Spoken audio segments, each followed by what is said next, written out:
What if I told you that Alzheimer's, diabetes, and weight gain all share a common thread?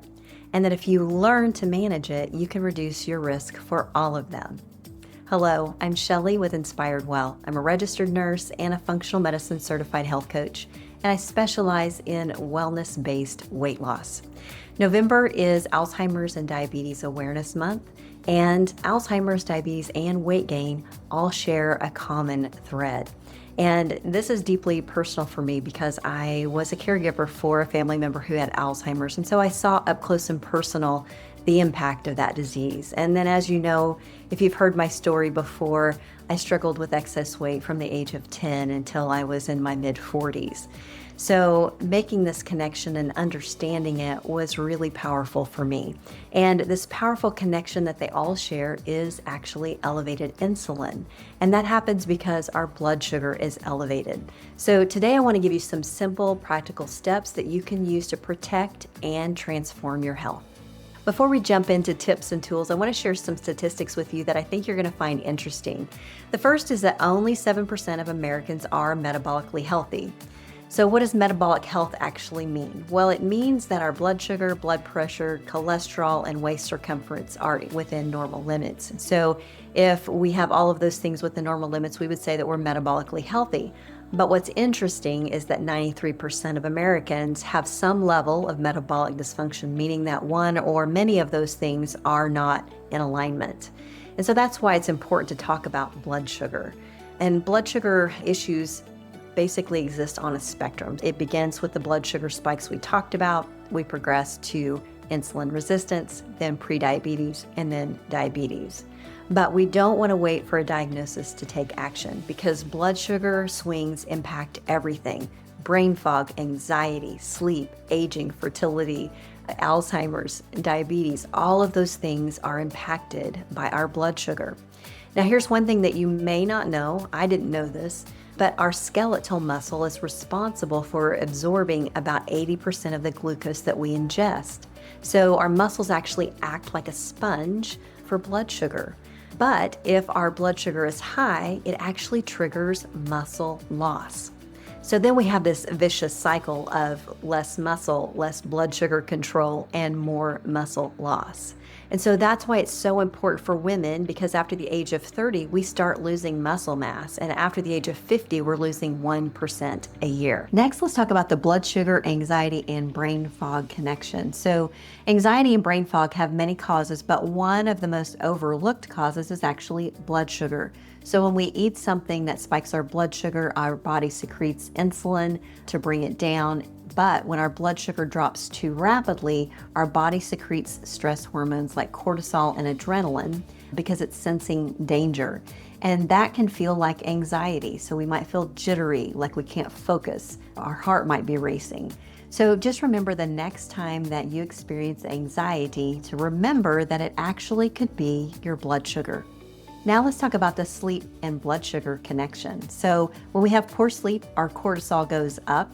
And when cortisol's up, blood sugar goes up. And when blood sugar remains elevated, we go into insulin resistance. So just remember, it's all connected. So as we stabilize our blood sugar, we can actually improve the quality of our sleep.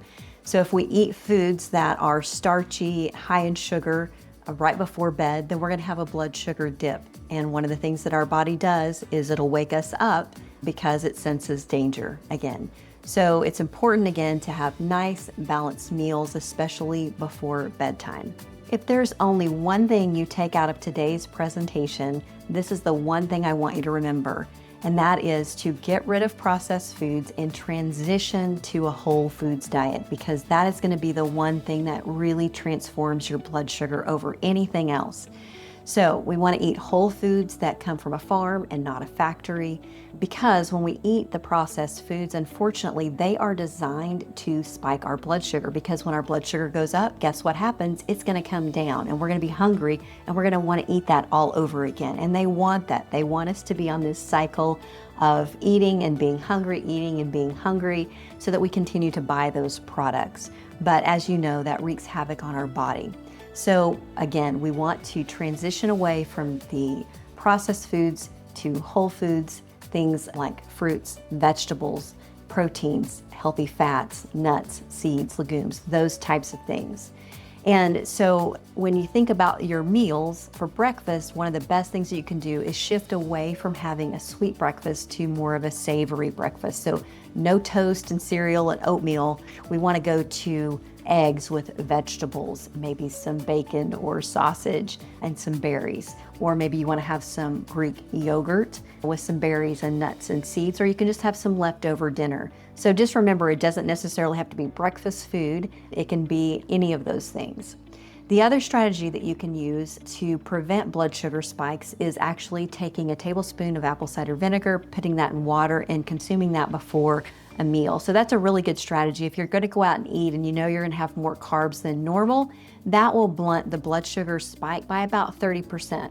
Now, if you don't have access to that, the other thing that you can do is lemon water. So most restaurants serve lemon wedges, so just squeeze that in your water. It's not quite as effective as apple cider vinegar, but it does help. So the other thing that you can do is eat your food in a certain order. So if you eat your vegetables first, protein second, and carbs third, that slows down the processing of the carbohydrates and again blunts the blood sugar spike.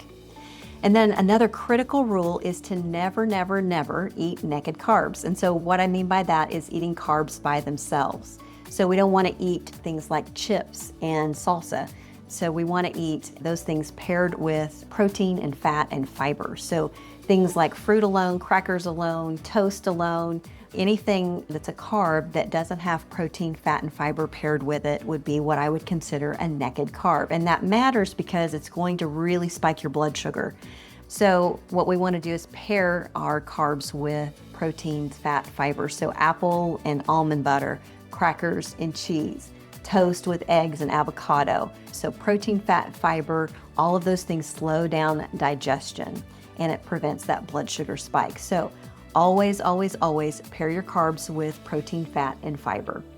And then if you're going to go out and eat and you know that you're going to have some dessert, a tip I have for you is to have your dessert right with your meal and make sure you have a good amount of protein. But when you do that, you're going to prevent the blood sugar spike. A lot of times we'll have dessert maybe an hour or two after our meal, and that's definitely going to cause a blood sugar spike.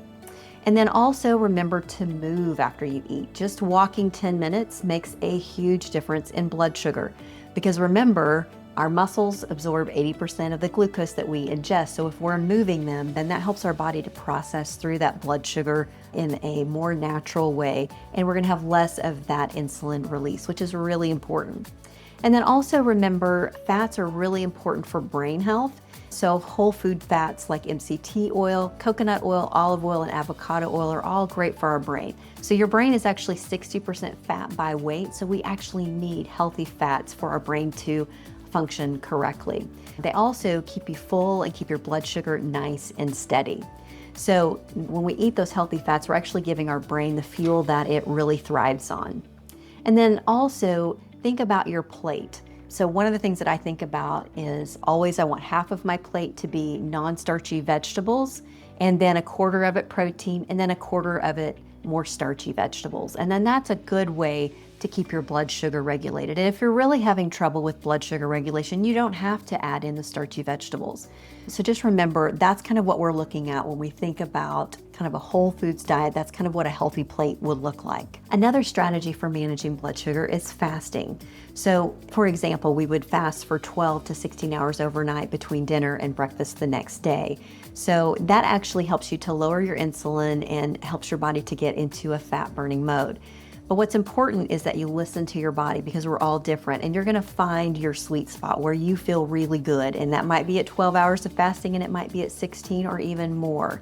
So just remember, we're all individual and it's not a one size fits all. So what if you can actually see how your blood sugar responds to food, stress, lack of sleep, and movement?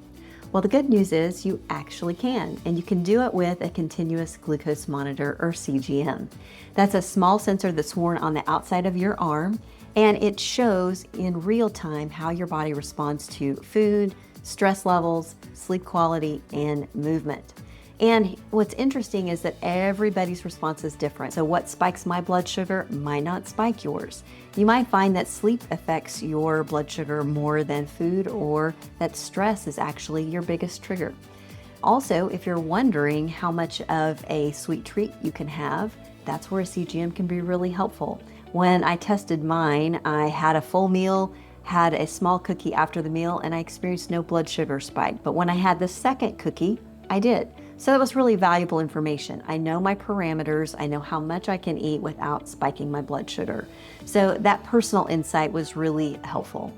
And also, if you haven't downloaded the Wheel of Wellness and Weight Loss, I want to encourage you to do that, because everything that we've talked about today, I incorporate all of the aspects of stabilizing your blood sugar. So we look at sleep, stress, nutrition, detox, movement, and mindset. And unfortunately, in the weight loss world, what they tend to focus on heavily is food and movement, and they leave the rest out. And unfortunately, that ends up causing a lot of discouragement for women. So if you haven't downloaded it, I encourage you to do that today. It's inspiredwell.org/wheel. So everything in the Wheel of Wellness and Weight Loss framework works together, and it all works together to help balance blood sugar. That is one of the core things that I work on with every woman that I see. So all of the 6 areas impact our blood sugar: our sleep, our stress, our nutrition, movement, and even detox and mindset. So when we address all of those things together, that's when I really see true transformation. But unfortunately, out in the world, what you see is a heavy focus on food and movement, and we don't see any focus on the other areas. And so we often end up very discouraged in the weight loss journey. So when we bring all of those things together, we see, weight loss and true healing. Now, I know all of the things that I've shared with you might seem like a lot. Just start with one thing this week. Maybe you want to swap out a processed food for a whole food, or you want to change your breakfast from sweet to savory, or you want to avoid naked carbs, or take a 10-minute walk after you eat, or try the apple cider vinegar. Whatever feels doable, that's where you want to start. And when that one thing becomes easier, then you add another. And so remember, this is about progress, not perfection. Your body was created to heal. You're created in the image of God. And when you give your body more of what it needs and less of what it doesn't, amazing things happen. Your blood sugar improves dramatically. Your body is nourished on a cellular level. Health is optimized, and weight loss is a natural byproduct. So give yourself some grace, take it one step at a time. Small changes over time lead to big transformation. So I'm hoping that all of this information and understanding the blood sugar connection has been encouraging and inspiring for you. And if you're ready to take the next step and you need help in losing weight, I want to encourage you to join the wait list for my wellness-based weight loss course. It's an all online course. Every 2 weeks, I'll put out a new video, you'll watch it, and then we'll meet weekly to discuss any questions you have and give support.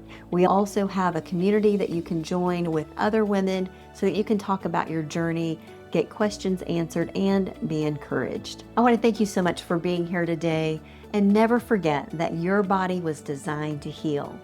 And until next time, stay inspired.